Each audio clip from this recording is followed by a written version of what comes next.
오늘은 본 설교를 시작하기 전에 먼저 아까 우리가 한 목소리로 하나님께 불러드리고 또 들었던 찬송가들을 잠시 되돌아보고자 합니다. 여러분도 잘 아시겠지만 찬송가 책에 수록된 그 노래들은 그 모든 노랫말들, 가사, 노랫말들이나 곡적이 성경 말씀들을 토대로 했거나 성경 말씀들에 감동된 거룩한 감정을 토대로 해서 쓰인 가사들이고 또 작곡된 곡들이죠. 그렇기 때문에 우리가 찬송가를 부를 때마다 무심히 부를 것이 아니라 성경 말씀들을 항상 머리에 떠올리면서 그 말씀들 안에 서려 있는 하나님의 자애로우심과 우리를 향하신 주님의 사랑을 피부로 느끼고 감사하면서 그리고 마음을 모으고 입을 모아 함께 찬송하는 형제 자매 식구들에게 하나님께서 주신 따뜻한 사랑을 진솔하게 서로 전달하는 그런 마음가짐으로 온 마음을 다한 그런 뜨거움 또 영의 진실성 이런 걸 가지고 하나님을 찬양해야 됩니다. 뿐만 아니라 우리들 자신들에게도 찬송하면서 우리 자신에게 노래 불러주고 또 형제 자매 모든 식구들 한 사람 한 사람에게도 찬송가로 서로 사랑을 노래하고 또 서로가 서로에게 자기 자신을 순복시키는 마음가짐으로 찬송하여야 한다. 이렇게 생각합니다. 그러다 보면 나 자신도 모르는 사이에 나 자신이 성령으로 충만해지게 되어 있습니다. 찬송가를 부르면서 또 이걸 느껴야만 찬송가를 부르면서 성령 충만하다는 걸 느껴야만 찬송가를 부르는 게 됩니다. 찬송가는 원래 성령으로 충만해지기 위해서 부르는 겁니다. 에베소서 5장 18절부터 몇 구절 보면 오직 성령으로 충만할지니 시들과 찬송가들과 영적인 노래들로 너희 자신에게 이야기해주고. 자, 찬송가를 부르면서 하나님께 찬송가를 부르는데 우선 우리 자신에게 이야기해주라 그래요. 그 찬송가를 내게 불러주는 거예요. 또 너희 마음속으로 곡을 지어 주께 노래하며. 곡을 지어요. 성경 말씀들을 대할 때마다 그 성경 말씀은 전부 시예요, 사실은. 그렇기 때문에 거기다 마음에 곡을 붙여서 주께 노래하며 그리하고는 성령으로 충만하고. 그러니까 하나님께 노래 불러드리면서 성령 충만해지는 거죠. 범사에 대하여 우리 주 예수 그리스도께서 이르신 말씀들로 아버지 하나님께 늘 감사드리면서 그리하며 성령 충만해지며 하나님을 두려워하는 건데 서로가 서로에게 너희 자신을 순복시키면서 그리하라. 찬송가 부르면서 우리 식구들 서로에게 순복시키는 마음, 그런 마음을 가지고 찬송을 하다 보면 성령 충만해진다는 거죠. 이렇게 에베소서 5장 18절부터 21절까지 해서 사도 바울을 통해서 성령께서 말씀하시는 것을 우리가 기억해 둬야 됩니다. 성경 말씀들을 달리 표현해서 예언의 말씀들이다 이렇게 성경이 말씀합니다. 성경 말씀들이 그 문장이 평서문의 형태로 되어 있건 의문문이나 부정문이나 명령문 또는 가정문의 형식으로 되어 있더라도 성경 말씀들은 다 하나님의 말씀들이기 때문에 모두가 사실이고 진실이죠. 그렇기 때문에 성경이 말씀하고 가르치고 권고하는 그 진실들을 만약 부정하거나 왜곡하거나 변질시키거나 불신하거나 실행하지 않거나 또 가르치게 되면 반드시 어떤 불이익을 당하는 화를 면치 못하게 될 것이다. 반대로 성경 말씀들을 진리로 인정하고 사실로 받아들이고 믿고 신뢰할 뿐만 아니라 믿고 신뢰한 나머지 그 말씀들 속에 아예 들어가 침잠해 있는 가운데, 푹 잠겨 있는 가운데 그 말씀에 의탁하고 살면서 그 말씀들을 살고 있으면, 그 말씀들을 살아요. 그러고 있으면 반드시 유익한 것으로 보상받는 그런 복에 이르게 된다. 이런 하나님의 예언들이 그 말씀들마다 그 뒤에 반드시 뒤따라요. 그렇기 때문에 성경을 예언의 말씀들이라고 이렇게 달리 표현하는 거예요. 그 예언의 말씀들이 베드로후서 1장 21절이 천명하듯이 옛 시대에 하나님의 거룩한 사람들이 성령에 의해서 감동된 바대로 일러 말한 것이기 때문에 성경의 어떤 예언도 누군가 사람의 개인적인 생각과 사사로운 해석에서 나온 것은 하나도 없다라는 것이 성경을 쓰신 성령 하나님 자신의 증언이에요.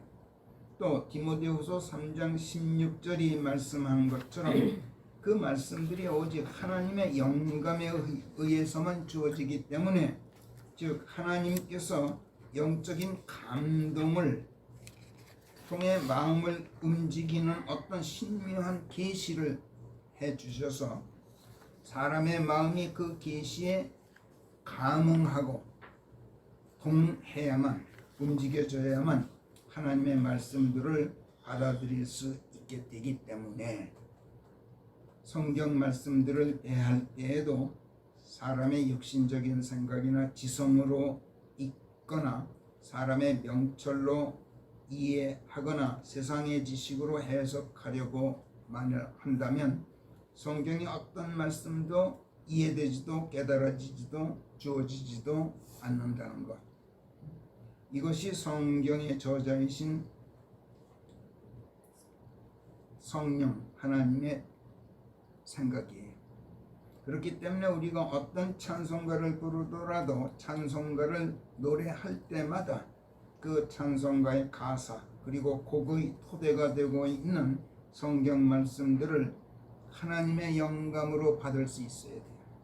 성령으로 충만해져야 돼요. 그런 가운데 영적 감동을 느끼면서 노래하지 않으면 건성으로 그저 웅얼거리는 헛소리가 되고 헛노래로 부르는 것이 그것에 지나지 않게 되어서 하나님의 귀에 시끄러운 소음으로만 들리고 하나님의 귀에 거슬리는 잡음으로 들리게 돼요. 이렇게 되면 우리가 아무리 찬송가를 많이 불러도 하나님의 복된 자들로서 하나님을 찬양하는 것이 되지 못해요.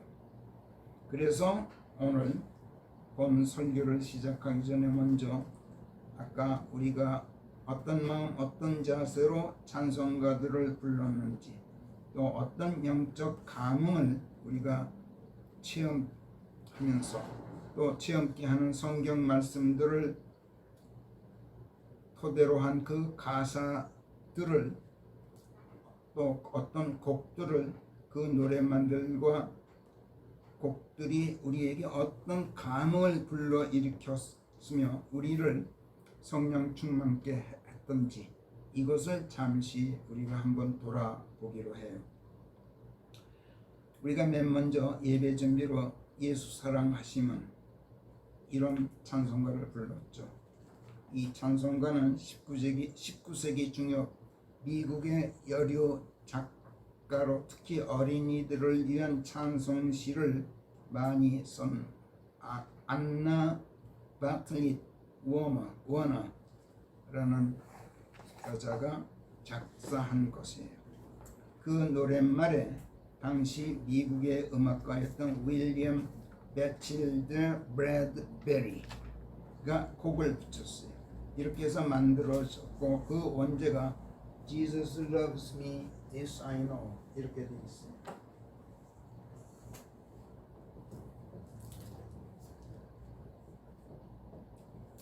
예수께서 나를 사랑하신 이것을 내가 아노라. 원제가 이거예요. 그냥 예수 사랑하시면 이게 아니라 예수께서 나를 사랑하신다는 것, 이것을 내가 안다. 이렇게 돼 있어요. 그래서 제가 그 원제를 영어로 해드렸을 거예요 오늘. 그리고 에베소서 4장 후반부와 5장 서반부 말씀을 토대로 해서 쓴 그런 찬송시예요. 이 대목에서 성령께서 사도 바울을 통해서 말씀하신 골자만 간략하게 요약해서 읽으면 이래요. 여러분 거기 실려있는 성경 말씀 따라 읽어보세요. 제가 풀어서 한번 읽어볼 테니까. 22절부터 보면 너희가 아직도 과거의 행실에 젖어 있는 것을 반성해라. 돌아봐라. 그래서 거짓 투성이인 정욕들을 버리지 못해서 썩어버린 그런 옛사람을 벗어 던져라. 그렇게 해서 생각의 영 안에서 새로워지고 또 하나님을 따라 창조된 거룩한 새 사람을 입으라는 것, 이것이 예수께서 가르쳐 주신 그런 예수님의 가르침이다. 그렇기 때문에 거짓을 버리고 이웃과 더불어 진리를 이야기해라. 참다움을 이야기해라. 거짓 것을 이야기하지 말아라. 우리가 서로 다른 사람의 지체들이기 때문이다. 서로 다른 사람의 지체를 하는 거야. 내가 나 혼자 독립되어 있는 게 아니라 타인의, 특히 우리 식구들끼리 내가 이미옥 자매님의 눈이고 팔다리이고 몸통이란 얘기야. 또 이미옥 자매가 내 눈이고 귀이고 이미옥 자매님의 마음도 내 마음이란 얘기야. 이게 서로 지체가 아니란 얘기야. 이걸 이야기해. 아주 놀라운 표현이, 이거 성경이 아니면 이런 말 못해요. 그러므로 노하더라도 죄 짓지 말고 해가 지도록 분노를 품고 있지 말아라. 그렇게 해서 마귀가 끼어들 틈을 아예 주지 말아라. 도둑질 하던 자는 더 이상 도둑질 하지 말고 도리어 선한 일로 수고해서 가난한 사람들에게 베풀 수 있게 되어라. 그리고 너희 입에서 속 뜻이 변질된 말이 나오거나 남을 쓰러뜨리는 악한 말이 나오게 되면 하나님의 거룩하신 영을 그 마음 아프시게 해드리게 되기 때문에 그러지 않도록 조심하고 오직 세워주기에 유용한 선한 말들이 너희 입에서 나오게 해서 듣는 사람들에게 항상 은혜가 되도록 해라. 그리고 이제 5장으로 넘어가면은 그리고 서로가 서로에게 하나님께서 그리스도를 보고 너희를 용서하신 것과 같이 너희가 똑같이 서로 용서하는 가운데 따뜻한 마음을 품어라. 그렇게 해서 너희가 소중한 자녀들답게 하나님을 따르는 그런 자들이 되어서 그리스도께서도 우리를 사랑하신 것처럼 너희도 사랑 안에서 행하라. 이런 말씀이에요. 에베소서 4장 말미와 서반부가. 이 말씀을 토대로 해서 이 찬송가 작사를 했어요. 그래서 예수께서 나를 사랑하신 이것을 내가 알고 있노라 하는 그 제목의 이 찬송가는 예수께서 나를 사랑하신다는 사실에 감동되고 감흥해서 나도 예수님처럼 형제자매들과 이웃을 사랑하리라 하고 화답하는 마음으로 노래해야 또 내 형제자매들이 예수께서 사랑하시는 그런 사랑으로 나를 사랑하시고 있다는 것을 느끼면서 성령으로 충만해진 그런 상태에서 노래해야만 돼요. 그래야 하나님께서 기쁘게 받으시는 그런 기도송이 되죠. 어떠세요? 우리가 아까 이런 상태에서 이 찬송가를 부르고 하나님의 말씀을 토대로 한 그 노랫말에 화답하면서 이런 마음을 가지고 노래했습니까? 결코 그렇지 않았을 거예요. 우리가 버릇이 아주 잘못되어 있어요. 찬송가를 부를 때 그냥 무심히 불러요. 그러지 않도록 우리가 앞으로는 조심해야 돼요. 절대로 기도하는 마음으로 이 찬송가를 부를 때마다 찬송가를 부르도록 하자. 이것이 오늘 우리에게 권면하시는 성령 하나님의 제안이에요. 그 다음 주님의 사랑 끊을 자 없네. 우리가 예배 준비 찬송가로 두 번째 부른 노래예요. 역시 19세기 후반 미국의 감리교 목사였던 찰스 엘브 틴들리 이라는 그 목사님이 작곡한 찬송가인데 그 원제가 Nothing Between으로 되어 있어요.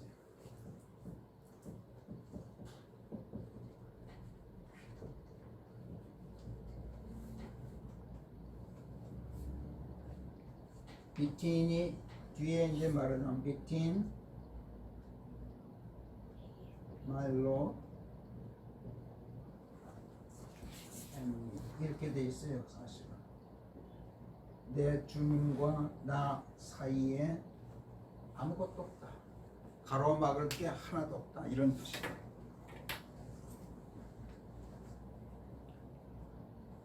Nothing between 주님과 나 사이를 가로막을 것이 하나도 없다. 하나님께서 로마서 8장 32절부터 보면 우리 모두를 위하여 당신 자신의 아들까지도 아끼지 않고 넘겨주신 분이다. 그런데 어찌 이분께서 그분과 함께 모든 것을 또한 우리에게 거저주지 않으시겠느냐. 하나님께 택함받은 자들을 누가 무엇을 걸어서 고소하겠느냐. 정당하다 인정하시는 분이 하나님이시니라. 정죄하는 자가 누구냐. 죽으신 분, 아니 그보다 다시 일으켜지신 분, 그분은 다름 아닌 하나님의 오른편에 계신 그리스도시니 이분께서 우리를 위하여 중보하고 계시느니라. 누가 우리를 그리스도의 사랑에서 떼어놓으랴. 환난이랴 곤경이랴 박해나 기근이랴 헐벗음이냐 위험이랴 또는 칼이랴. 37절로 가서 아니니라. 우리를 사랑하신 그분으로 말미암아 우리는 이 모든 일들 속에서도 정복자들보다 나으니라. 내가 정녕 확신하노니 죽음도 생명도 천사들이나 최고 통수권자들이나 권력자들도 현재의 것들이나 장차 올 것들도 높음이나 깊음도 다른 어떤 피조물도 그리스도 예수 우리 주 안에 있는 하나님의 사랑에서 우리를 떼어 놓을 수가 없으리라. 이렇게 말씀하는 아주 유명한 로마서 8장 32절부터 마지막 39절까지를 토대로 한 그렇게 토대로 해서 작사한 그런 찬송가예요. 사실 로마서 8장의 이 말씀 앞에서는 로마서 8장 이 성경 말씀 앞에서는 이 제목 자체가 주님과 나 사이에 아무것도 없다는 이 제목 자체가 사실은 무색해지죠. 왜? 나는 아예 그리스도 안에 들어가 그분과 한 몸 하나의 살이 되어 있는 터예요. 그렇기 때문에 주님과 나 사이라는 개념이 없어요. 주님과 나 사이라는 간격 자체가 있을 수 없어요. 그렇잖아요. 내가 예수님과 하나의 살덩어리가 되고 있는데 주님과 나 사이, 이건 종교적인 개념이에요. 그래서 Nothing Between이란 이 제목 자체가 성경 말씀을 토대로 해서 썼음에도 불구하고 그 성경 말씀을 제대로 반영한 건 아니라는 거예요. 이 찬송가는 그 제목을 누가 번역했는지 모르지만 우리말 찬송가에서 주님의 사랑을 끊을 자 없네 이렇게 번역한 것이 오히려 아주 성경적으로 옳게 번역된 거예요. 우리말 제목이 훨씬 원제보다 성경적으로 훨씬 더 정확하고 올바르게 그렇게 번역됐다는 거예요. 문제는 우리가 이 찬송가를 부르면서 나를 사랑하신 나머지 나를 아예 당신 품에 넣고 계신 주님의 그 따뜻한 사랑에 내가 이 찬송가를 부르면서 얼마나 감동하고 감사하고 있는지 나 자신을 돌아볼 수 있어야 한다는 점이에요. 그리고 그 어떤 고난, 그 어떤 권세도 주님의 사랑에서 나를 떼어놓을 수 없다는 것, 이 확신을 안고 내가 살고 있는지 이걸 돌아보면서 찬송가를 불러야지. 그렇지 않으면 이 역시 하나님께 헛소리로 헛노래 불러드리는 것이 되고 말아요. 그러나 이 찬송가 또한 우리가 어떻게 불러요? 아무 생각, 아무 감동, 아무 감흥도 없이 그저 무심히 부르지 않았던가요? 돌아보고 반성할 일이에요. 자, 그 다음에 북도성으로 우리 김순자 자매님이 선정해서 연주한 찬송가 내 주님 입으신 그 옷은, 이 찬송가인데 사실 이 찬송가는 우리가 합창으로 부르기에는 그리 쉽지 않은 곡이에요. 여태껏 그래서 한 번도 예배 시간에 불러본 적이 없는 찬송가인데, 그럼에도 불구하고 우리 김자매님이 북도성으로 연주하기로 선정하는 용단을 내리게 된 데에는 김자매님의 기도가 있었을 것이고 또 그 기도에 응답하신 성령 하나님의 권고가 있었을 것으로 저는 생각해요. 아주 잘 고르셨는데 왜 그러냐면 이 Nothing Between이라는 말, 이 제목과 아주 절묘하게 어울리는 그런 찬송가이기 때문에 그래요. 이 찬송가는 20세기 전 후반에 걸쳐 살았던 영국의 헨리 바라클러라는 사람이 작사 작곡한 찬송가예요. 그 원제가 이렇게 돼 있어요. 우리말로는 내 주께서 입으신 옷이라고 돼 있지만 사실은 그게 아니라 말로 내 주께서 가지고 계심의 옷을, 내 주께서 옷을 가지고 계신다 감마하고 So wondrous fine 이렇게 돼 있어요.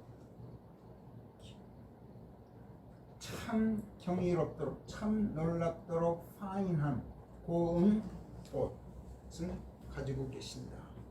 입고 계신다가 아니라 가지고 계신다. 내게 입혀줄 옷을 가지고 계신다는 뜻이에요. 그러니까 주께서 입고 계실 뿐만 아니라 두 가지 의미가 있어요. 주께서 입고 계실 뿐만 아니라 또 내게 입혀주실 옷을 가지고 계신다는 뜻이에요. 어떤 옷? 참 놀랍고 고운 옷. 근데 이 고운 옷이란 이 파인이 이게 아주 묘해요. 이게 어디서 오냐? 파인 린넨에서 왔어요. 파인 린, 세마포. 이 곱다는 말이 아주 섬세하고 가늘다는 뜻이야. 예수께서 세마포를 입고 계셔요. 그게 뭘 말해요? 이브나마나한 옷, 속에 다 비치는 시즈로 한 옷을 입고 계셔. 그러니까 나를 안으시면은 예수님의 살에 내가 아주 밀착해 있는 것처럼 옷이 나를 가리지 못해. Nothing between이야. 예수께서 입고 계신 옷이나 내가 입고 입은 옷이, 입고 있는 옷이 끌어안을 때 둘을 가로막지 못해. 옷이 그냥 밀착해 살갗으로.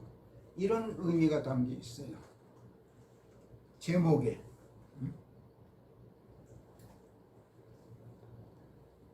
우리말 제목이 원제와는 다르게 돼 있지만 노래 가사를 보게 되면 그런데 내 주님 입으신 그 옷 참 아름다워라. 그 향기 내 마음에 사무쳐 내 기쁨 되도다. 이런 식으로 돼 있어요. 가사가. 그렇기 때문에 번역 자체는 나무랄 데 없이 정확하게 잘 되었어요. 근데 문제는 이 노래를 작사 작곡한 클로라는 사람이 노래 제목은 성경적으로 제대로 잘 붙였어요. 입고 계신 애가 아니라 has라고 한 것은 성경적으로 맞는다는 거예요. 그런데 이 제목과 노랫말의 내용이 정확히 일치하지 않게 되었다는 점이 좀 문제예요. 빌리 클로는 20곡이 넘는 찬송가 가사를 썼어요. 또 120여 곡의 찬송가를 작곡한 음악가였어요. 그런데 원래는 젊었을 때 보험회사 보험사정인 출신이에요. 그러니까 성경을 많이 성경 지식이 풍부했던 것으로는 보이지가 않아요. 장로고 신자였는데 성경 지식에 있어서만큼은 그렇게 완전하지 못했던 것으로 짐작돼요. 그의 그 찬송가들을 보면 그래요. 자, 이 가사 내용은 시편 45편 8절 말씀을 토대로 한 거예요. 그래서 시편 45편을 보면 이렇게 되어 있어요. 그 시편 45편 아주 유명한 말씀이죠. 성부 하나님께서 성자 하나님을 일컬어서 오 하나님 이렇게 부르는 대목이에요. 히브리서에서도 나오지만 아버지 하나님이 아들 하나님 보고 오 하나님이여 이렇게 부르는 그런 대목이에요. 아주 유명한 대목이죠. 6절부터 보겠어요. 오 하나님이여 그대의 왕국 통치봉은 a right scepter다. 이거 우리말 여권들이 잘못 번역을 했는데 그대의 왕국 통치봉은 a right scepter다. 이걸 홀이라 그랬어요. 홀. 우리말 여권들. 이거는 올바른 또는 의로운 또는 공정한 또는 공평한 이렇게 번역을 했더라고 보니까 이거 다 틀려요. 그대의 왕국 통치봉은 정통성을 지닌 정통한 통치봉이다. 하나님께서 이렇게 말씀하시는 거예요. 왜 그런지 그걸 제가 이제 풀어드리겠어요.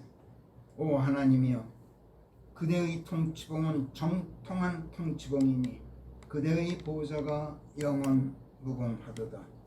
그대는 의를 사랑하고 사악을 미워하나니 그러므로 하나님 곧 그대의 하나님이 그대의 동료들보다 그대를 더 높여 기쁨의 기름으로 기름 부음을 해 놓았도다. 그 다음에 이제 8절이 이 찬송가가 토대로 한 말씀인데 그대의 모든 옷들이 모략과 알로에와 계피의 향기를 상하궁 밖으로 풍기고 있나니 그들이 그것으로 그대를 즐겁게 하였도다. 이렇게 되어 있어요. 6절에서 하나님의 아들 예수 그리스도의 왕국 통치봉을 a right scepter라고 한 말씀, 이걸 우리말 여권들이 우선 홀이라고 한 것에 대해서 먼저 말씀드릴게요. 이 홀이라는 것은 우리나라 조선시대에 신하가 벼슬아치가 임금님 앞에 나아갈 때 조복을 갖춰 입고 손에 들고 나갔던 나무 패예요. 근데 거기에는 정일품, 무슨 뭐 정삼품 이런 벼슬아치 벼슬 품위가 적혀 있는 그런 패예요. 그리고 그걸 손에 쥐고 임금님을 아련하도록 되어 있었어요. 이걸 원래는 홀기라 그랬어요. 홀기. 이 홀에다가 이렇게. 근데 이거를 줄여서 그냥 홀이라고 부르는 거예요. 그 나무 펴를. 그렇기 때문에 아버지 하나님께서 조차도 오 하나님이여 라고 부르실 만큼 지고하신 하나님, 만왕의 왕이시고 만주의 주이신 예수 그리스도께서 이런 호를 들고 계신다는 거, 이거는 가당치 않은 물건이에요. 이것을 예수님의 손에 쥐어진 홀이라고 우리말 여권들이 옮긴 거는 무지에서 나온 난센스이고 그 이상으로 아주 건방진 발상에서 나온 거예요.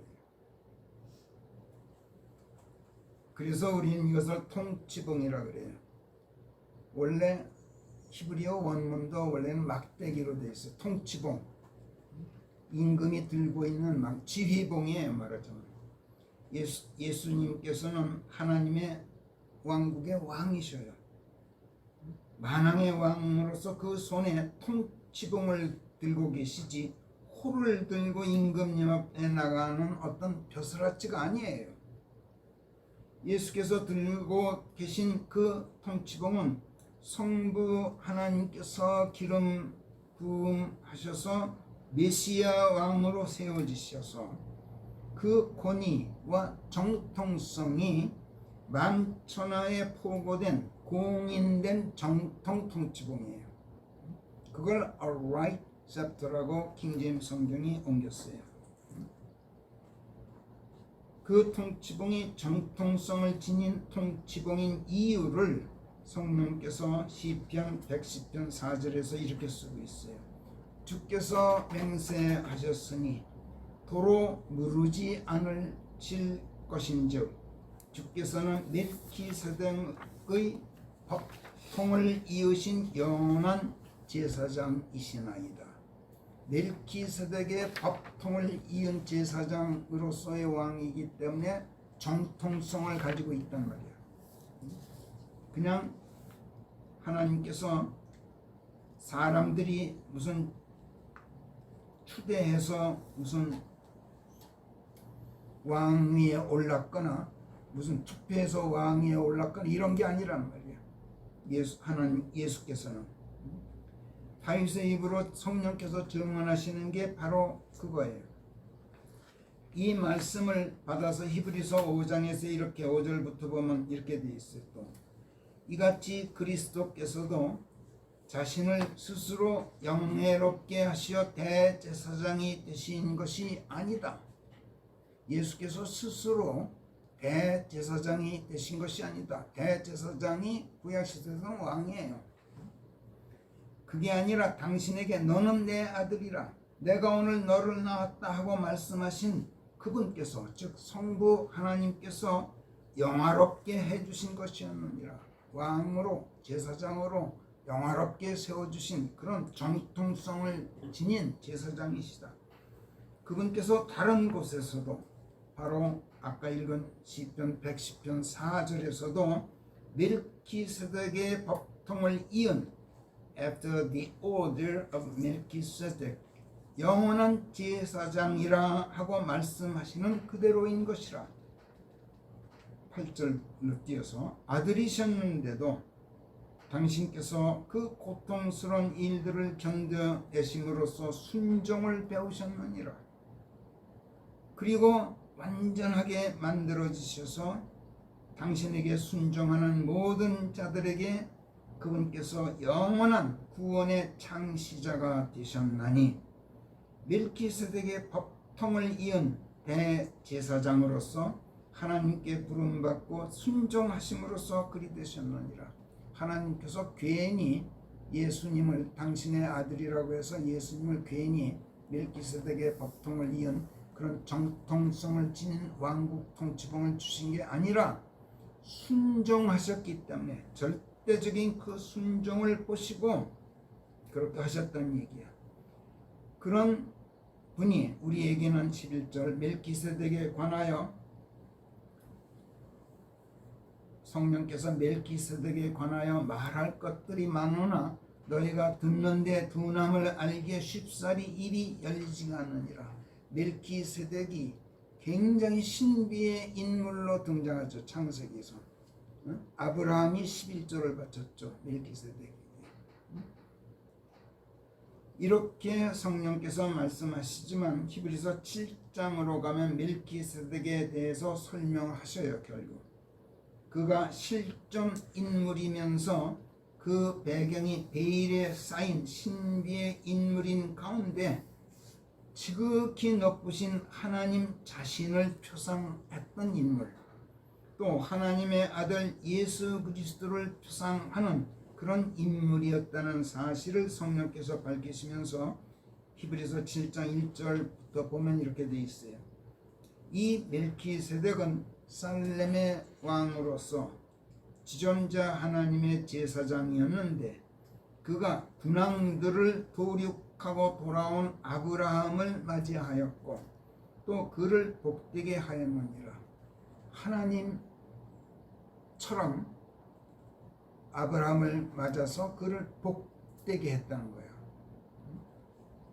2절 아브라함 또한 그에게 모든 것의 10분의 1을 드렸나니 멜키세덱이라는 이름을 해석하면 첫째는 의의 왕이라는 뜻이요. 이건 하나님의 의의 왕. 그 다음에는 살렘의 왕, 즉 평강의 왕으로, 이 또한 평강의 왕은 하나님밖에 없어요. 부친도 없었고 모친도 없었으며 어떻게 부친도 없고 모친도 없이 세상에 나왔을까요? 신비의 인물이야. 후손도 없었고 날들의 시작도 생의 끝남도 없었는지라. 태어나고 죽은 게 죽질 않았어요. 태어난 내력도 없고 죽었다는 기록도 없어요. 그래서 오직 하나님의 아들에게만 비견되는 가운데 계속 제사장에 머물러 있는 왕이었다. 이 사람이 얼마나 위대하였으면 족장이던 아브라함조차도 그에게 노획물의 10분의 1을 바쳤을까를 지금 한번 깊이 생각해보라. 11절로 뛰어서 그러므로 그 백성이 레위 혈통의 제사장 직제하에서는 율법을 받았는데 만약 레위 혈통의 제사장 직제가 완복하다면 아론의 법통을 이어 소명을 받지 않고 멜키세덱의 법통을 이은 또 다른 제사장이 출현해야 할 필요가 왜 더 있었겠느냐? 예수께서 오실 필요가 왜 있었겠느냐? 그러니까 레위 계통의 그런 레위 계통의 제사장이 직제가 완벽하다면 예수께서 오시지 않아도 될 뻔했다. 그러나 그것이 완벽하지 것이 아니라 그냥 하나의 표상에 지나지 않았기 때문에 실제 진짜 대제사장이신 멜키세덱의 법통을 이으신 예수께서 출현하셔야만 했던 것이다. 17절로 뛰어서 그래서 그분께서 증거하시기를 성부 하나님께서 증언하시기를 그대는 멜키세덱의 법통을 이은 영원한 제사장이라 하시는 것이니라. 이해되시죠? 이처럼 정통한 왕국 통치봉을 들고 계신 성자 하나님을 두고 성부 하나님께서 또 시편 45편 8절 아까 읽은 대로 그대의 모든 옷들이 모략과 알로에와 계피의 향기를 상하궁 밖으로 풍기고 있나니 그들이 그것으로 그대를 즐겁게 하였도다. 이렇게 노래하면서 말씀하셔요. 바로 이 말씀을 토대로 헨리 클로우가 이 찬송가의 노랫말을 썼어요. 그리고 My Lord has garments so wondrous, fine. 내 주께 있도다. 참 놀랍고 고운 옷. 이런 제목을 붙였던 거예요. 이것을 또 우리말 찬송가가 내 주님 입으신 그 옷은 이렇게 옮겨 제목을 붙였던 거예요. 앞에서도 말씀드렸듯이 노랫말의 내용으로 보면 우리말 찬송가 제목이 원제목보다도 더 정확하고 합당해요. 성경적으로. 그러나 원제목 중 이 fine이라는 아까 이미 설명드렸습니다만 이 fine이라는 말 이게 단지 아름답다라는 뜻보다 아주 가늘고 얇고 곱다. 아주 섬세하다. 곱고 섬세하다. 이것이 그 본래 의미예요. 그래서 성경에서 옷과 관련해서 보면은 fine linen, 세마포라고 하는 말의 이 fine과 같은 뜻이란 말이에요. 그래서 so wondrous, 참 놀라운, 참 경이로운 fine garments, 곱고 섬세한 옷을 my Lord has, 내 주께서 갖고 계시네 라는 것이 이 찬송가 원제의 본 뜻이에요. 예수께서 참 고운 세마포 옷을 입고 계셔서 그 옷이 아름답고 곱다는 것이 아니라 입고 계신 그 옷이 하도 얇고 섬세해서 그분께서 나를 부둥켜 안아주시면 그 입고 계신 옷이 나를 그분과 갈라놓지를 못해. Nothing between이야. 내가 그분 살갗에 밀착할 수 있어. 옷을 입고 있어도. 이것을 형용한 말인 동시에 그러한 세마포 옷을 주께서 갖고 계셔서 그 옷을 내게 입혀주심으로써 나 또한 주님을 끌어안거나 또 주 안에 있는 형제 자매들을 부둥켜 안게 되면 나와 예수님 또는 나와 형제 자매님이 서로 밀착해서 그 사이를 가로막음이 없게 해 주신다는 것을 시적으로 형용한 그런 말이란 말이에요. 굉장히 어려워요. 곡도 어렵지만 이 내용 자체가 어려워요. 제가 이거 가지고 일주일 내내 성경을 뒤져서 내린 결론이에요. 에스겔서 16장에 보면 하나님께서 에스겔 선지자를 통해 이렇게 말씀을 하시죠. 2절부터 요점만 발제해서 제가 요약해서 읽어보겠어요. 인자야, 에스겔을 인자라고 부르는 사람의 아들아, 예루살렘으로 하여금 저 자신의 역겨운 짓들을 알게 하라. 그리고 주 하나님께서 예루살렘에게 이같이 말씀하신다 하고 말하라. 네 출생 곧 네 태생은 가나안 땅에 속하나니 네 아비는 아모리인이었고 네 어미는 히타이트인이었느니라. 하나님께서 당신께서 하나님의 백성으로 택하신 이스라엘 민족을 일컬어서 너 가나안 땅에 속하는 자야. 너 네 아비 아모리인이야. 네 어미 히타이트인이야. 이렇게 말씀하고 있어. 이스라엘 백성, 하나님의 백성으로 택함받은 백성이지만 가나안에 들어가서 그곳 족속들의 우상신들과 음행했기 때문에, 그리고 자식들을 낳았기 때문에 그 후손들의 부모는 유대인이 아니라 무슨 아모리니 히타이트니 무슨 하는 그 가나안 이방 족속들이라고 하나님께서 지금 폄훼하고 계시는 거예요.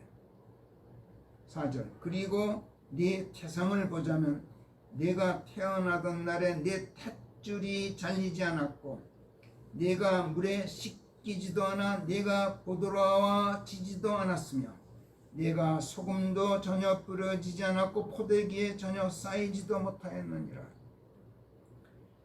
아기가 태어나면 제일 먼저 뭐 해요? 탯줄을부터 끊어요. 그리고 씻어요. 그리고 유대인들은 소금을 뿌렸어요. 소독으로. 그리고 포대기에 쌓였어요. 그런데 이방 족속들의 자식으로 태어나더라도 그렇게 해요.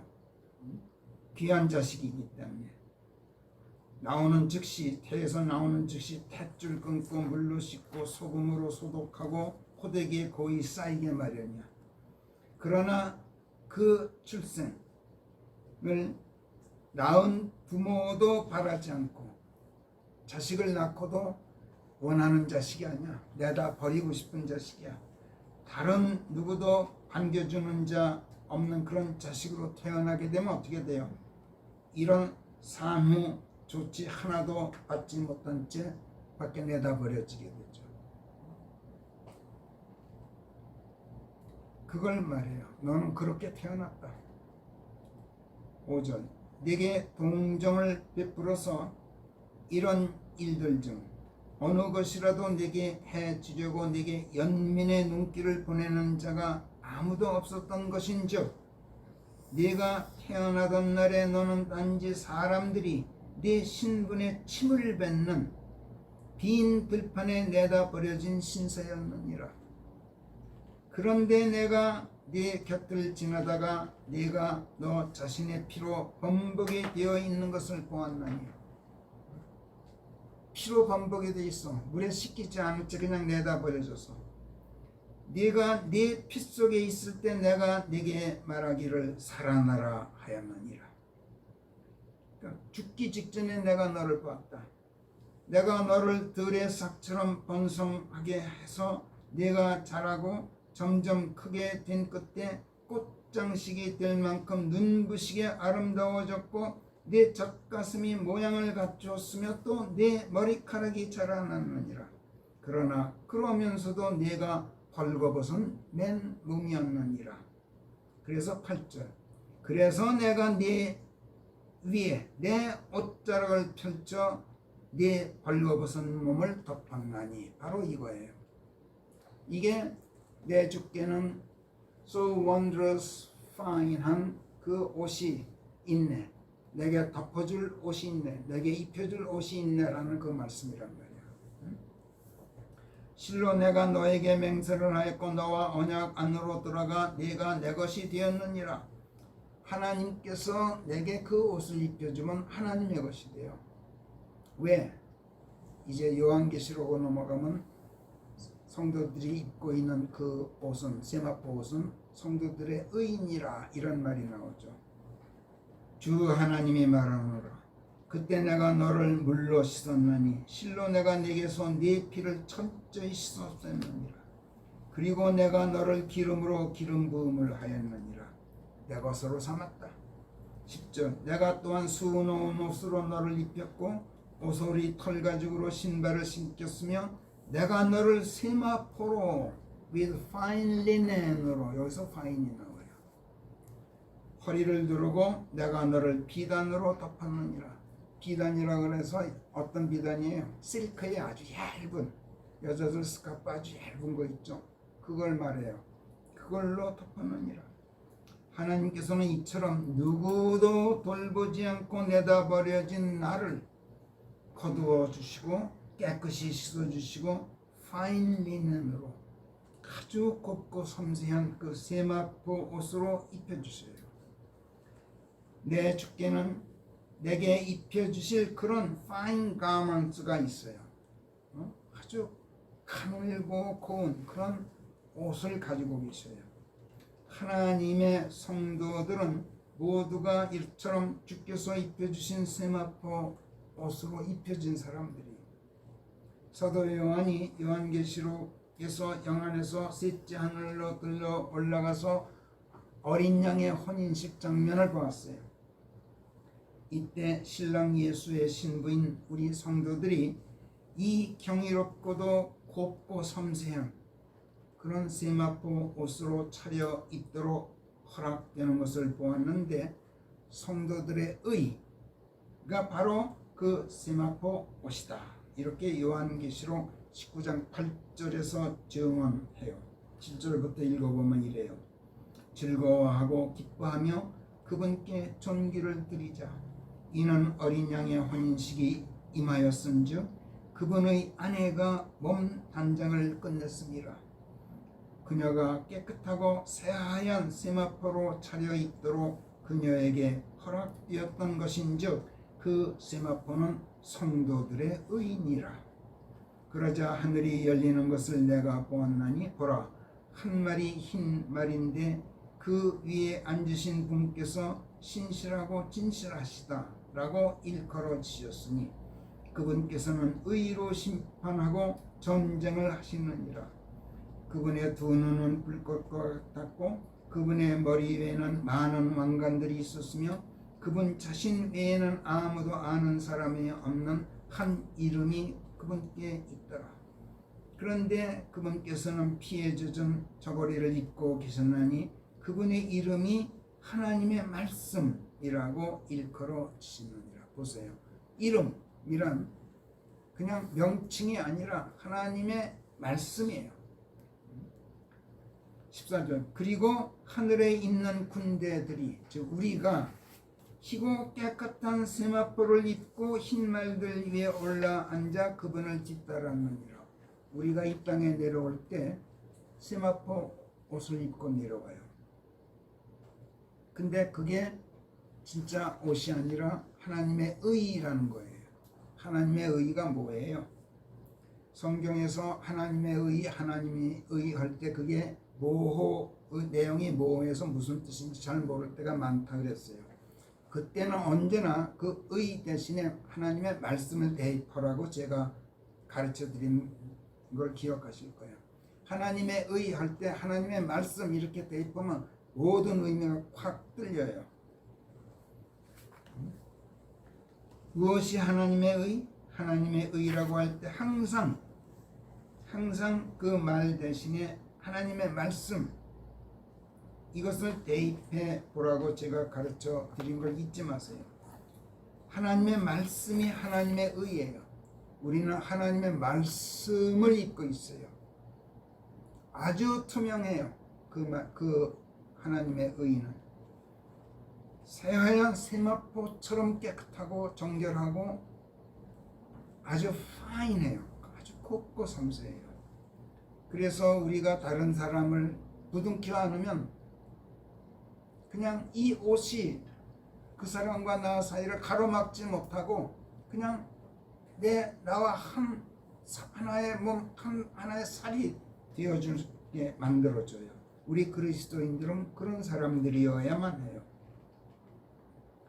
누구나 하나님께서 복되게 하셔서 하나님의 사람이 되면 하나님의 말씀들을 꼭 하는 그런 세마포 옷으로 입혀지게 돼 있어요. 하나님의 말씀들을 입고 있으면 성자 하나님이신 예수님과 밀착해서 그분 안에서 그분과 한 몸 하나의 살이 되어 있게 돼요.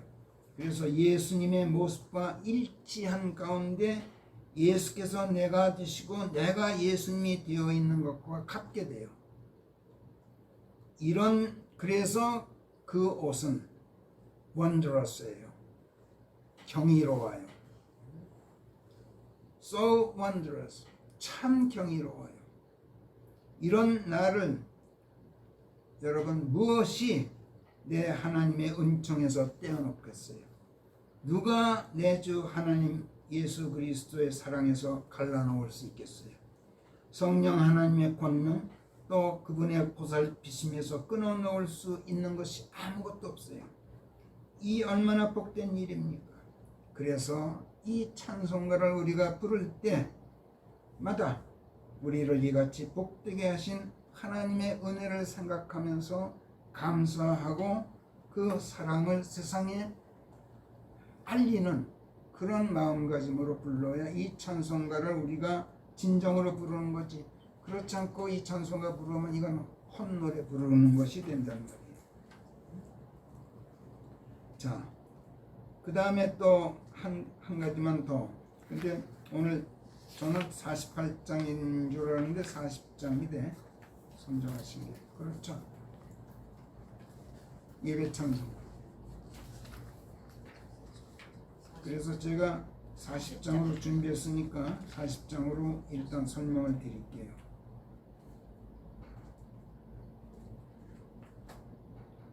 근데 40장으로 오늘 그랬죠? 네. 그게 바뀌었어요? 우리 집사람이 적어주면 40장으로 적어줬어. 맞아. 40장 맞아요. 응? 맞아요. 아니 48장으로 적어줬어. 네. 아니, 우리 집사람이 원래 그래요. 아니, 응? 그래서 48장으로 일단 설명드릴게요. 제가 그 교회 단체방에다가 주 예수 이름 귀하다. 네. 나의 기쁨, 나의 라는 사랑. 제목. 예, 근데 48장으로 제가 40장에 대해서 내가 조사를 못했단 말이에요. 네. 이 찬송가 48장 20세기 초 미국의 침례교 목사인 마틴 목사님이 빌립보서 2장 6절부터 11절 말씀을 토대로 작사하고 거기에 여리우 음악가였던 로렌이라는 여자가 곡을 붙여서 원제목이 The name of Jesus예요. 쉬워요. The name of Jesus. 이걸 우리말로 번역하면 예수의 이름이 되겠지만 사실은 그게 아니라 그 이름 예수예요. 정확한 의미가 예수님의 이름이 아니라 그 이름 예수.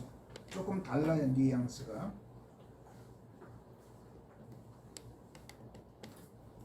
예수님의 이름에 대해서 성령께서 빌립보서 2장 6절부터 이렇게 말씀하셔요. 그분께서는, 예수께서는 하나님의 형체를 입고 계셨으므로 하나님과 대등하게 되시더라도 그것을 참칭으로 생각하지 않으셨지만, 참칭이란 말은 함부로 갖다 그 이름을 내가 갖다 쓰는 거, 이걸 말해요.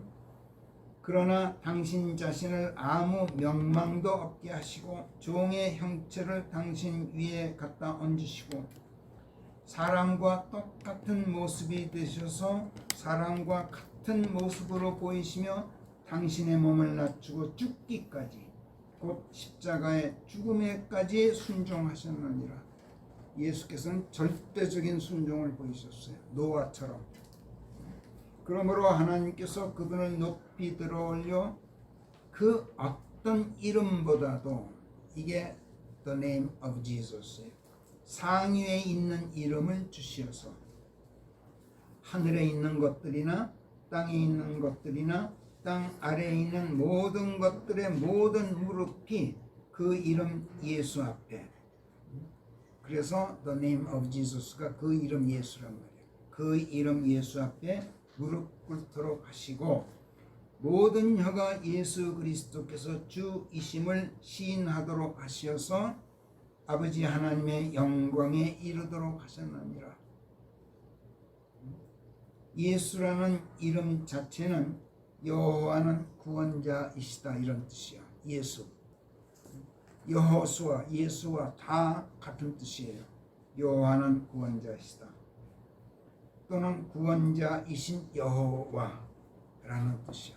예수님이 여호와, 성부 하나님 그분이란 말이야. 여기서 말하는 구원이란 물론 죄의 종들인 모든 사람들의 모든 죄들을 탕감해주고 말소해 주셔서 죽음으로부터 해방하고 영원히 사는 생명 안으로 불러들여 주시는 그런 영적 구원을 말해요. 이런 구원 누가 합니까? 오직 하나님만이 하실 수 있어요. 지고자, 지존자이신 주 하나님께서만 갖고 계신 그런 권능이에요. 그렇기 때문에 예수라는 이름, 그 이름은 그 어떤 이름보다도 상위에 있는 최고의 이름이에요. 예수는. 성부 하나님께서 이 최고의 이름을 성자 하나님 예수께 주심으로써 예수께서 곧 지고자이시고 지존자이신 주 하나님, 여호와 하나님이시라는 것을 선포하셨어요. 그리고 주 하나님으로서의 최고의 영광에 이르도록 하셨어요. 이러한 지고자, 지존자 하나님을 우리가 성경에서 발견했어요. 그리고 그분의 지극히 높고 귀하신 이름을 우리가 불러 의탁함으로써 그 존귀하신 분께서 우리 안에 들어오게 되셨고 우리가 그분 안에 끌려 들어가 사는 가운데 무엇이든지 필요할 때마다 주여 주여 하고 예수님의 이름을 부를 수 있는 특권을 우리가 지금 누리고 있어요. 이런 우리가 얼마나 복된 자들입니까? 이것을 어찌 감사하지 않을 수 있겠습니까? 감사드림 없이 어떻게 무심하게 이 찬송가를 들을 수 있겠느냐. 이걸 오늘 우리 성령께서 우리에게 일깨워주고 계십니다. 자, 그 다음에 끝으로 가서 사철의 봄바람 불어 있고, 이 찬송가를 우리가 기도 끝에 소명으로 불렀어요. 봄, 여름, 가을, 겨울 계절에 관계없이 항상 봄바람이 불어 이어요. 그치지 않고 우리 집이 그 따뜻한 산들바람으로 항상 부드럽게 불어와요. 그렇게 해주신 하나님의 은혜를 감사한다는 것이 이 찬송가 제목의 뜻이에요. 우리가 지금 사용하는 침례교 찬송가 집에는 실려 있지 않죠. 이 찬송가는 원래 일제강점기에 김동인이니 주요한이니 무슨 김훈이니 하는 그런 우리나라 유명한 작가들과 함께 문예지 창조라는 문예지의 동인 멤버로 문단 활동을 했던 소설가였는데 일본으로 건너가서 신학 공부를 하고 미국도 건너가서 신학교를 다닌 끝에 1932년 아직도 일제 때예요. 귀국해서 황해도 홍산감리교회 목회자로 부임했던 정영택이라는 목사님, 평양 요한학교에서도 목회를 했고 신리교회에서도 목회 활동을 했던 전영택 소설가예요. 이분이 쓴 그 소설 제목을 잊어버렸는데 젊었을 때 한번 읽은 적이 있어요. 그 목사가 1967년, 그러니까 별로 얼마 안 된 거예요. 1967년에 시편 112편 1, 2, 3절 말씀을 위시해서 하나님을 섬기는 그리스도인 가정의 그 복됨을 역설하는 그런 성경 말씀들을 토대로 해서 작사한 노랫말이에요. 그리고 작가였으니까 시를 쓴 거예요. 그리고 이걸 찬송가로 만들고 싶어서 공개 모집을 했어요. 신문에 내서 여기에 곡을 좀 붙여주시오 하고. 그래서 여러 사람이 응모를 했는데 그때 우리나라의 찬송가, 우리나라 사철의 봄바람처럼 우리나라 찬송가를 많이 편곡했던 그런 개척자 중 한 사람으로 숙명여대 음악대학장을 지냈던 구두회라는 작곡가가 응모를 했어요. 그리고 당선됐어요. 그래서 완성된 노래예요. 그래 5월 지금 이 가정의 달이면 우리나라 교회들이 우리도 오늘 그랬습니다만 많이 부르게 된 그런 우리나라 토종 찬송가죠. 성경은 곳곳에서 하나님을 신실하게 섬기는 사람의 이생에서의 복됨을 역설하죠. 우리가 노아 이야기를 배우면서 계속 이걸 강조한 바 있어요. 하나님을 섬기는 그런 사람의 이생에서의 현세적인 복됨, 영적인 구원만이 아니라 현세에서도, 그리고 그 복됨이 그 자신만이 아니라 그의 자식들과 모든 가족들에게까지 미친다는 것. 노아 한 사람이 하나님께 완전하고 정의로운 사람이었다라는 그런 평가를 받았는데 그의 모든 가족들이 그 하나님의 은총 안에 있게 되었다는 사실, 이것을 성경이 강조해요. 시편 112편 1, 2, 3절을 보면 또 같은 말씀이에요. 너희야 주를 찬양하라. 주를 두려워하는 사람이 복되나니, 주를 경외하면서 섬기는 사람이 복되나니, 그분의 계명들 안에서 크게 즐거워하는 사람이로다. 그의 씨가, 보세요, 그만이 아니라 그의 자식들이 땅에서 강성하리니, 땅에서 강성, 이생에서의 행복이에요.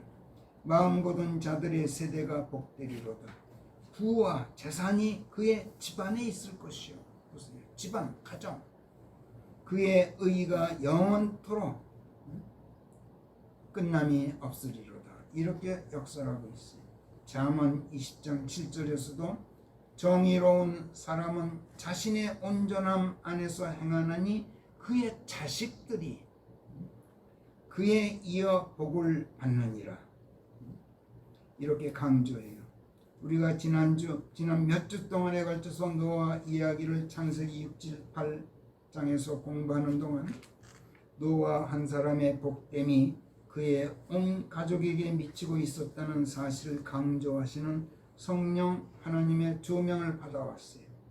하나님께서는 나만의 하나님이 아니시라 내 가족 한 사람 한 사람 모두의 하나님이 되시기를 바란다는 것, 이거를 성령께서 계속 강조해 주셨어요.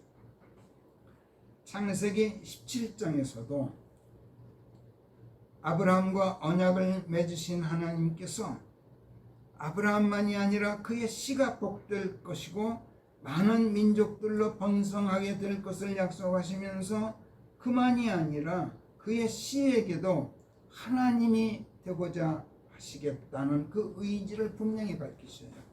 창세기 17장 1절부터 7절까지 몇 구절 제가 읽어보겠어요. 나는 전능자 하나님이니라. 내 앞에서 행하라. 그리하여 네가 완전해져라. 내가 나와 너 사이에 내 언약을 맺고 너를 매우 번성하게 하리라. 4절로 가서 내 말은 이것이니 보라. 너와 맺는 내 언약은 네가 많은 민족들의 아비가 되리라는 것이라. 네 이름도 더는 아브람은 높은 아버지 또는 고매한 내 아버지란 뜻이에요. 더는 아브람이라 불려서는 안 되나니 네 이름이 아브라함 무리의 조상이 되어야 하리라. 이는 내가 너를 많은 민족들의 아비가 되게 하였습니다. 자식을 많이 낳게 하겠다는 건 그 큰 집안을 만들겠다는 뜻이야. 6. 그런즉 내가 너로 매우 많은 자손을 낳게 하여 내가 너를 가지고 민족들을 만들게 했나니 군왕들이 내게서 나오게 되리라. 또 내가 나와 너 그리고 네 뒤에 올 네 씨 보세요. 사이에 내 언약을 확고히 세워서 그들에게 대대로 영속하는 언약이 되게 하여 너와 네 뒤에 올 네 씨에게 하나님이 되겠노라. 아브라함, 너만의 하나님으로 내가 만족하지 못한다. 네가 낳게 될 그 많은 자손들 모두의 하나님이 되고 싶다. 이 의지를 밝히신단 말이에요.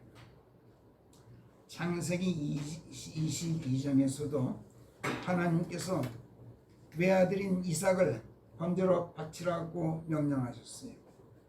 이 하나님의 명령에 순종하는 아브라함을 보시고 하나님께서 그에게 이렇게 말씀하셨죠. 15절부터 보면 주가 말하노라.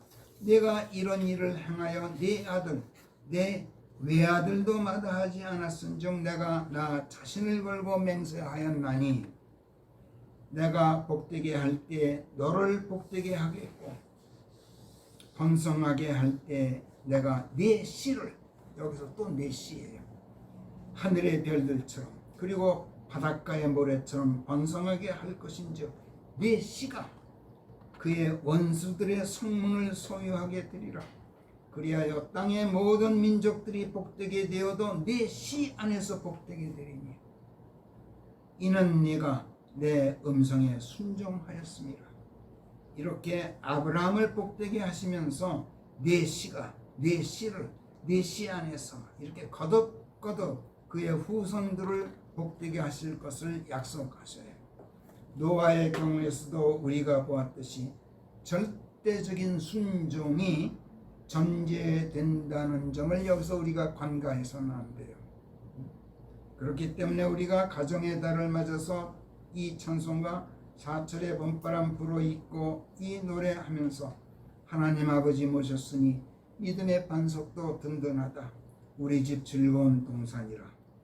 고마워라 임마누엘 예수만 섬기는 우리 집. 이렇게 가사만 그냥 무심히 달달 외우듯이 노래할 것이 아니라 우리 집, 우리 식구들 한 사람 한 사람에게 임마누엘 하셔서 항상 함께 계신 주가 되셔서 우리 집이 즐거운 동산이요 낙원이 되게 해주시는 그 하나님의 은혜를 진정으로 고마워한다면 하나님의 말씀에 대한 절대적인 순종을 제3, 제4 마음속으로 우리가 다짐하면서 이 노래를 찬송하여야 하나님께서 그 찬송을 기쁘게 받으셔요. 절대적인 순종, 노아가 보였던 그 순종, 아브라함이 보였던 순종. 그래서 하나님께서 노아에게도 언약을 맺었고 복되게 하셨고, 아브라함도 그렇게 하셨고, 그의 가족들까지 그 보관에 넣어주신 것, 이걸 생각해야 돼요. 하나님께서 노아와 그의 가족 모두를 방주 안으로 불러들이셔서 전 인류가 몰살당하는 홍수의 그 대재앙에서 살아남게 하신 그 은덕의 이면에 하나님의 방주 건조 명령에 대한 노아의 그 절대적인 순종이 있었다는 사실, 이거를 잊지 말라는 뜻에서 오늘 성령께서 우리가 어떤 찬송가를 부르더라도 찬송가를 부를 때마다 그 노래의 토대가 된 하나님의 말씀들을 숙고하고 묵상하면서 우리가 어떤 마음가짐을 가지고 있을 것인가를 보여주신 거예요. 성령께서 이것을 힘주어 역설하시는 이유가 사실은 우리가 하나님의 말씀들 앞에서 너무 무심하기 때문에, 뿐만 아니라 무심함을 넘어서 때로는 무시하기까지 한다는 것을 아시기 때문에 그래요. 우리가 하나님의 말씀 앞에서 너무 무심해요. 감동이 없어. 감흥하지 않아. 도무지 호응하지 않아. 그건 무시하는 거예요. 하나님의 불러들이심에 순종해서 방주 안으로 들어가 있던 노아 일가 8사람, 그리고 갖가지 동물들 암수 한 쌍씩을 제외한 모든 것들, 그 콧구멍에 생명의 숨이 붙어있던 모든 인류, 모든 짐승들이 몰살당하는 그 홍수의 대재앙이 마침내 끝이 났어요. 그러자 하나님께서 노아로 하여금 그의 가족들과 짐승들을 이끌고 방주에서 Go forth 해라, 앞으로 나아가라, 이렇게 명령하셨던 것을 우리가 지난주까지 보았죠. 그리고 방주가 바로 우리의 피난처가 되시는 하나님을 표상하기도 하고, 하나님의 말씀이 거하는 거처로서의 교회를 나타내기도 하고, 하나님의 말씀들로 이 땅에 임하여 계신 예수 그리스도를 표상하기도 하고, 또 성경을 뜻하기도 한다는 것을 성령께서 조명해 주셨던 걸 여러분들 기억하실 거예요. 그렇기 때문에 하나님의 명령이 방주를 버리고 거기서 아주 떠나라, Go out of the ark, 이렇게 말씀하신 것이 아니라 방주에서 앞으로 나아가라, Go forth of the ark, 이렇게 말씀하셨다는 것. 이 명령은 곧 우리가 앞으로는 무엇을 하든지 방주를 이 생에서의 안전과 생명 보존을 위한 그 피난처가 되어주시는 우리 하나님, 그 하나님의 이름이 거하는 집이고 우리 기도의 집인 교회를, 또 하나님의 말씀들을, 또 하나님의 말씀들로 임하여 계시는 우리 주 예수 그리스도를, 성경을 우리 삶의 근거지로 삼을 뿐만 아니라 모든 활동의 진출 기지로 삼고 생활하라. 말하자면 이런 뜻으로 하나님께서 방주에서 Go forth 하셨다라는 이 범상치 않은 사실, 이 의미심장한 명령, 여기에 주목하도록 성령께서 우리를 인도하셨어요. 누구도 여기에 주목한 사람이 없어요, 여태까지.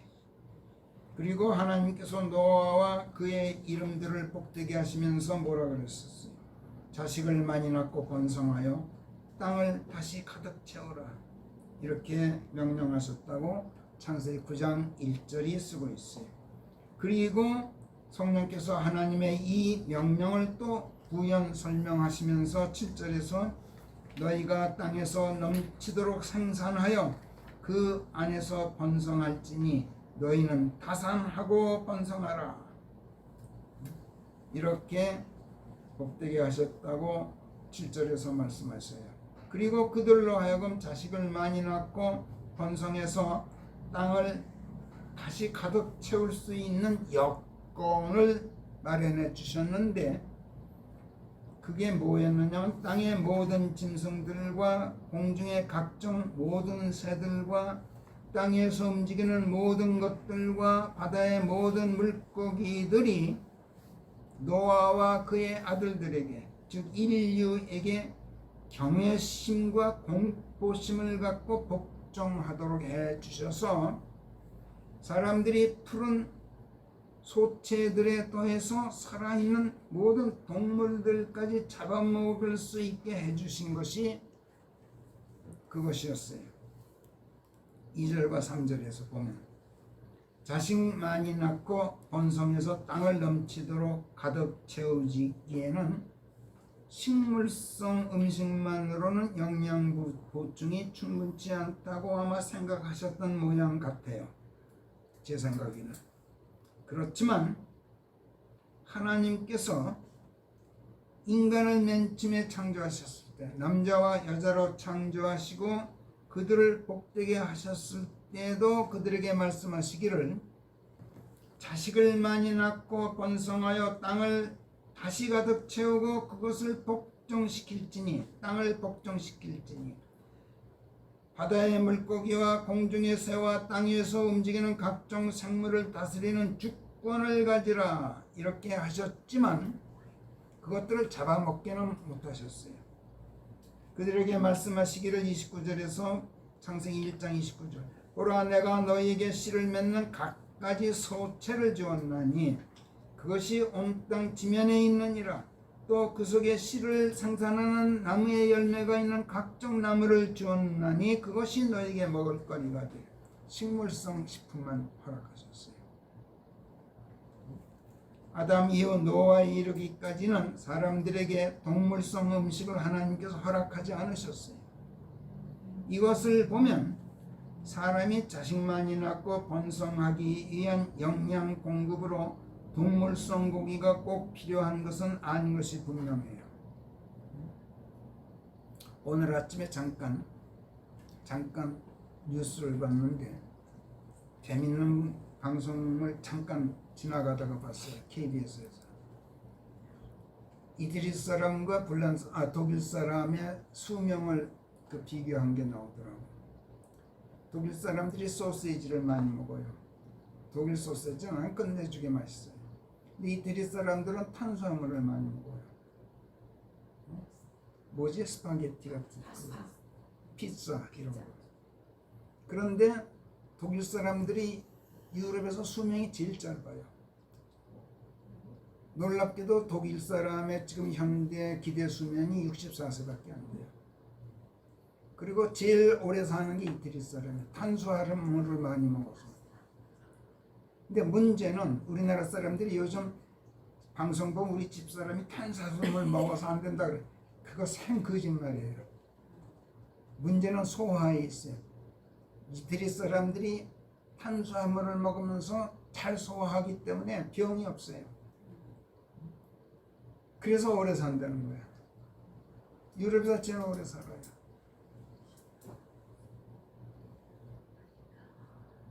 그건 제가 이제 격다리로 지금 말씀드리는 거예요. 동물성 음식을 허락하지 않으셨어도 문제가 없었단 말이에요.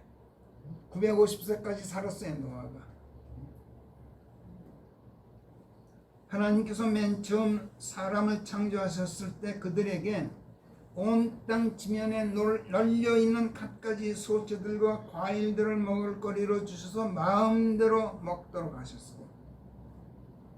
또 창세기 2장 9절에 의하면 그것들이 보기에 즐겁고 먹을 거리로 선하였어요.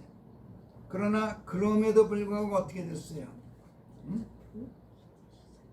그것만으로 그들이 만족해 하지를 않았어요. 에덴 동산 한가운데 있는 선과 악에 대한 지식의 나무, 열매건 이파리건 뿌리건 아무튼 그 지식의 나무에서 나는 것을 먹는 날에는 반드시 죽을 것이기 때문에 그 나무의 것만은 절대로 먹지 말라고 하나님께서 엄명하셨는데도 인간들은 그 나무 열매가 먹음직하고 눈에 즐겁게 보이는 것 외에 한 가지 더 사람을 지혜롭게 하기 위해 탐낼 만한 점이 한 가지 더 있었다는 그 이유 하나만으로 그것을 먹더라도 반드시 죽는 것은 아닐 것이라고 넌지시 꼬드긴 뱀의 유혹에 넘어갔죠. 반드시 죽는 건 아닐 거야. 이걸 잘못 번역하면 지난주에 우리 집사람 친구로 비울빈의 목사 노릇하는 여자 목사가 한국에 오는데 점심 같이 먹으면서 하나님께서는 반드시 죽을 것이라 그랬는데 뱀은 반드시 안 죽을 것이라 그랬대. 그래서 제가 그랬어요. 아니야. 사탄이 그렇게 어리석지가 않아. 사탄은 반만 거짓말을 해. 절대로 안 죽는다가 아니라 절대로 죽는 건 아닐 거야 라고 넌지시 거짓말했단 말이에요. 새빨간 거짓말은 사람들이 안 속아요. 거짓말 반, 정말 반이 있어 사람들이 슬쩍 넘어간단 말이에요. 근데 자꾸 그렇게 주장하더라고. 뭐 여러 시간 많이 갖고 내가 논쟁을 많이 했는데 그 싸우면서도 친구 간이니까 웃으면서 싸우니까 참 좋더라고. 어쨌든 그걸 먹고 말았단 말이야. 죽음을 무릅쓰고 먹었어요.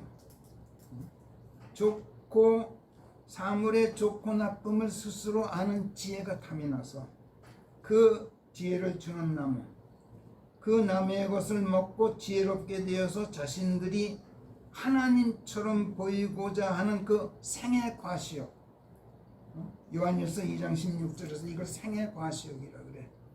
사람이 먹고 배부르면은 내가 이만큼 잘 살아 하는 걸 과시하고 싶은, 자랑하고 싶은, 명품백 들고 싶은 대통령 부인까지도 유혹을 해요.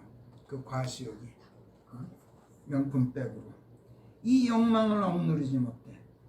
그래서 그 나무 열매를 따먹고 그 욕망과 생명을 맞바꿨어요. 인간이 그렇게 어리석어요. 이처럼 인간은 육신의 욕망과 눈의 욕망, 즉 먹는 즐거움의 쾌락, 또 보는 즐거움의 쾌락, 이거를 충족하는 것만으로는 만족하지 못해요. 뭔지 생의 과시요, 내가 이만큼 잘 살고 있어 하고 의수되는 즐거움, 이 쾌락을 누리고 싶어요. 해요.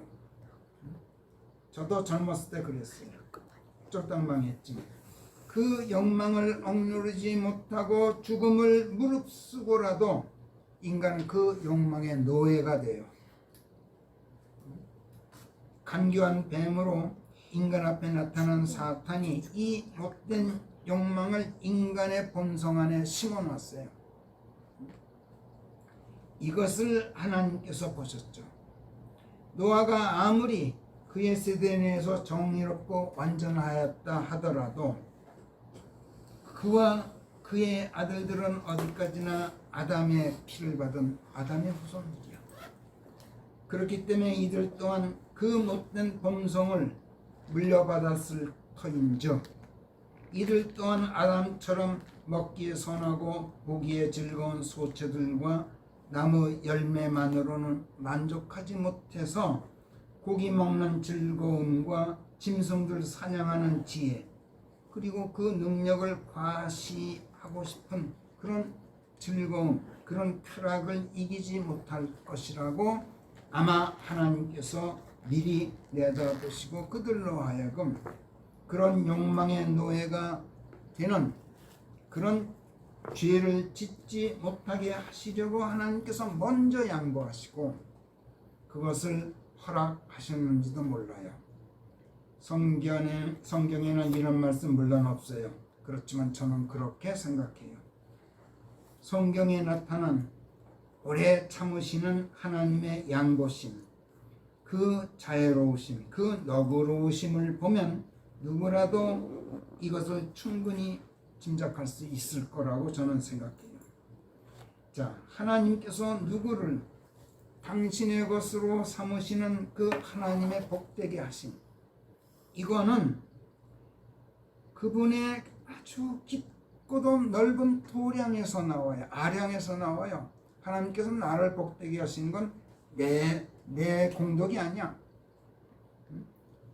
내가 가지고 있는 여러 가지 위험성을 하나님께서 미리 아시고 먼저 양보하셔요.